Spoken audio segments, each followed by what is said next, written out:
I'm Jesse with the Chesapeake Climate Action Network. I'm working with the city of Hyattsville here in Maryland. Today I want to show you how to remove invasive vines from trees.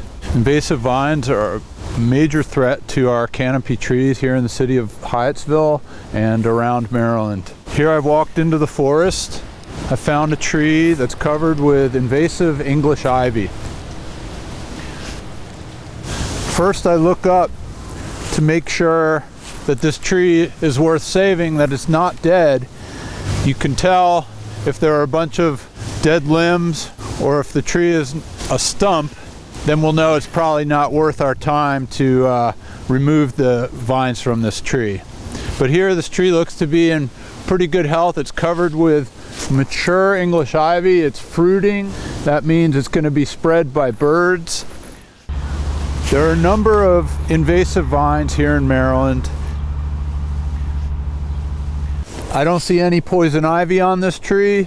We don't cut poison ivy for a few different reasons. One is that the oils will get on my tools.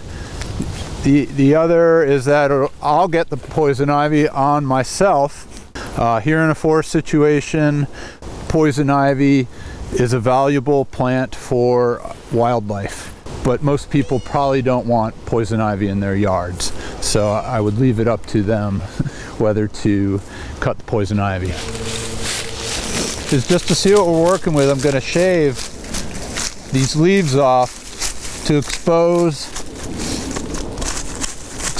the vines themselves and really get a better picture of what I have to cut.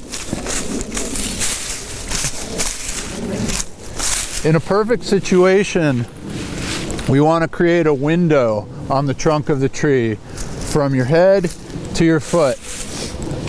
The window is an area of the trunk where we've cleared all the vines off the tree.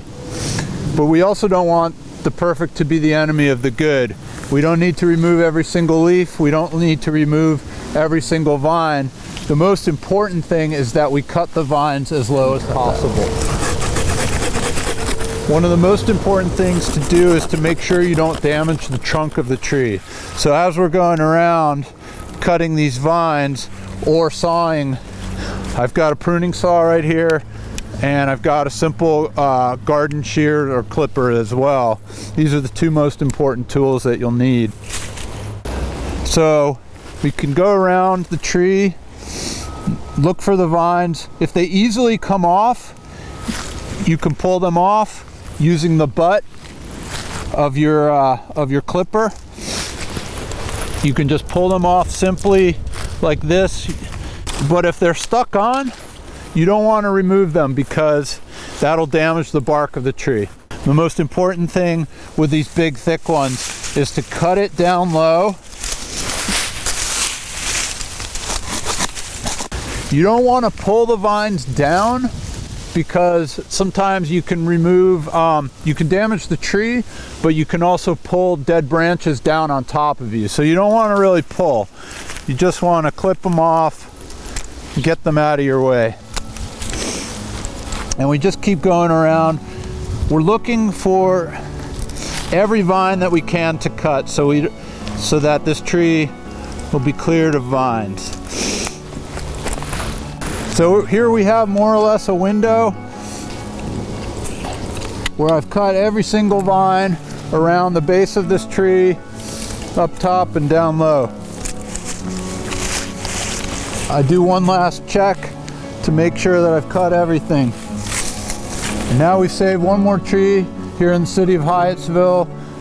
This tree is gonna continue to store carbon, filter stormwater, provide shade for us, provide habitat for wildlife.